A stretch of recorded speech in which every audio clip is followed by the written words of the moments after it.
Hello everybody and welcome to episode 96 of the Le Mans Odyssey. We're getting ever closer to that 100th episode landmark, and obviously things will never be the same again here at the Pays de la Loire region, as we are now the hunted instead of the hunters, and we have lots to look forward to in the 15th initiation or incarnation of the Le Mans Odyssey.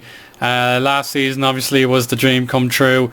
We won our last game of the season against Lyon to win the league by 4 points, which was absolutely stupendous, and you can just confirm in the overview stage, there it is, what I've been waiting for ever since this save began, was the top right corner here. You can see past winners, Le Mans 2026 champions, but unfortunately we have to put the title on the line, and so far so good. It's a similar record to what we had last season, with 4 wins and a draw without any losses in the first 5 games. But Lyon, whom have really improved since last season's nightmare, they are top of the league by virtue of goal difference, with Monaco third, Lens 4th, Metz 5th and Marseille in 6th position. Our old enemies have a new man in charge, and the former PSG manager Remy Gard has crossed enemy lines to join the Marseille team, and the fact that their previous manager left the club to go to Bayern Munich, whereas Cedric Hengebart, he's now at FC Bayern Munich, and so far he can probably regret his move because he won't be getting Champions League football. I know he is getting Champions League football, he saved it. I thought they were losing, but never mind. The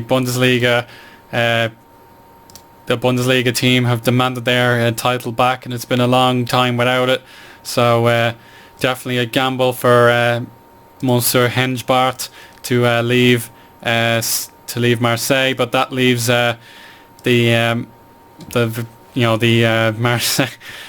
leaves our opponents with a new manager, and even though they've lost and drawn a game, they've scored 18 goals. Yeah, that is ridiculous. Only 4 conceded, so quite an inconsistent start, but they'll probably find their feet very soon.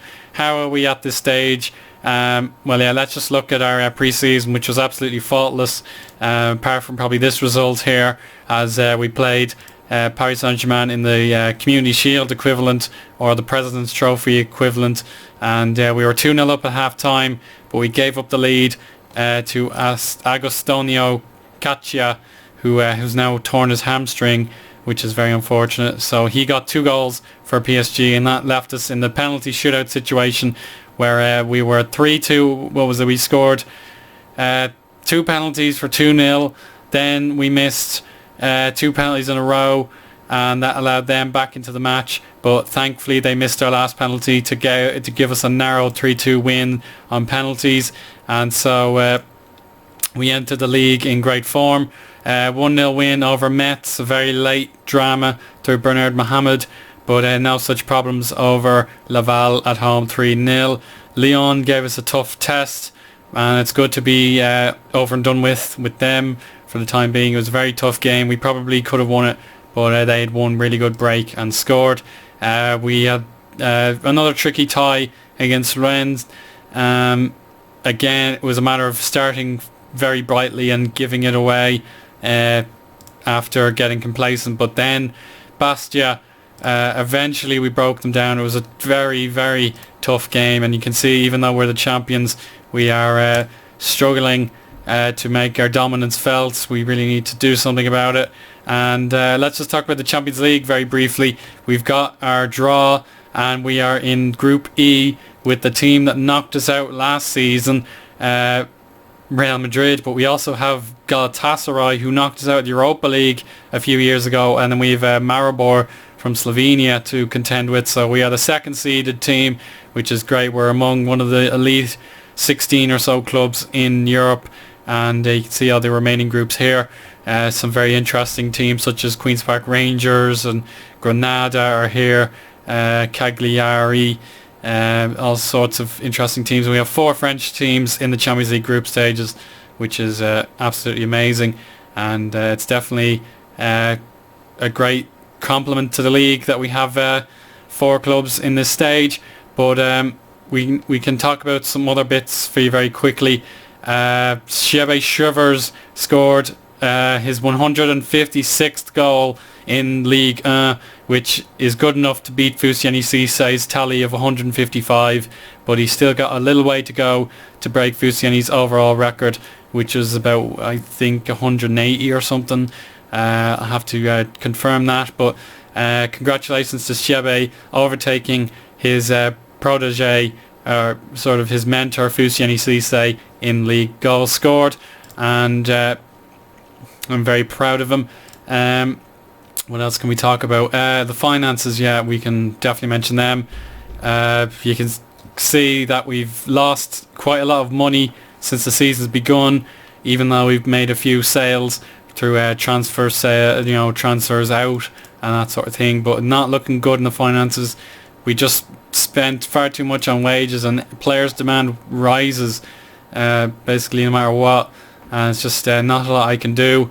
And already we spent 16 million on these player wages when we spent 50 million last year, and we made only 12 million from gate receipts. Like, that's very concerning. It's the TV revenue, the prize money, and so on and so forth that's propping us up, but it's definitely very frustrating. I can't really do much to alleviate our debts, but we're doing our best. And despite that, we have some transfer news. Just the one player in from free.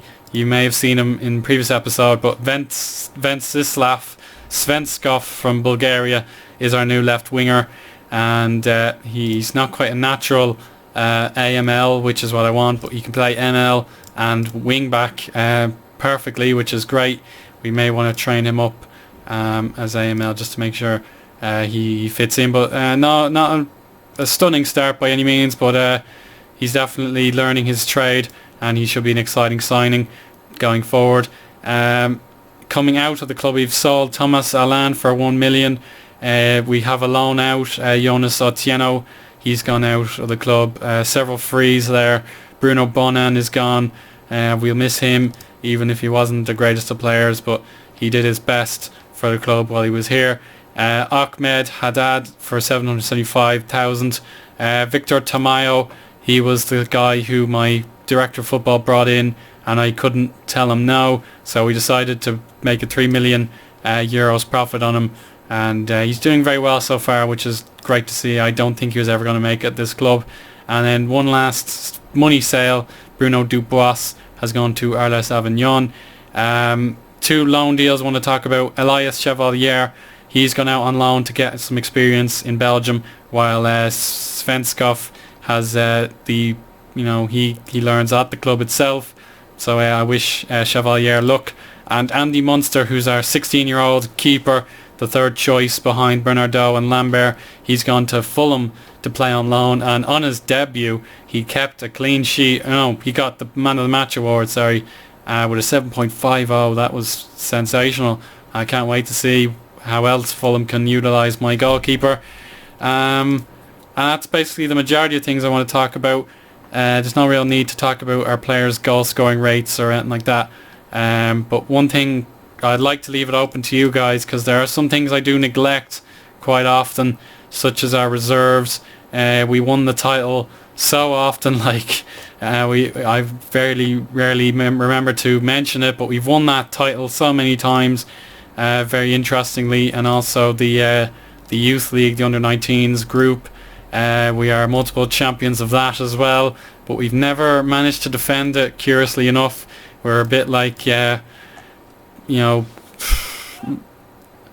several teams back in the day who can win titles again and again, but never in a row.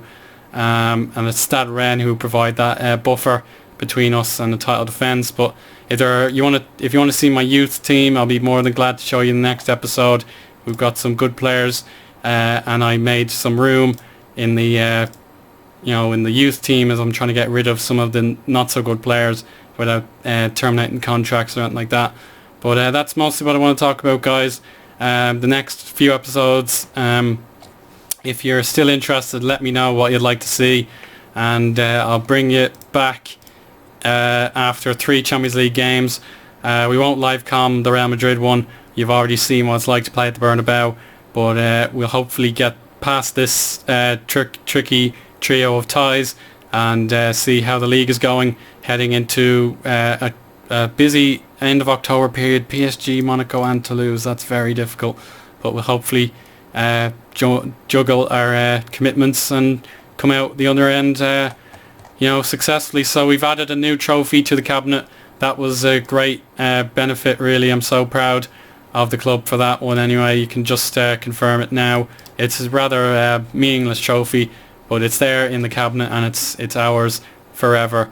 So thank you very much for watching, and we'll speak again soon. Bye bye.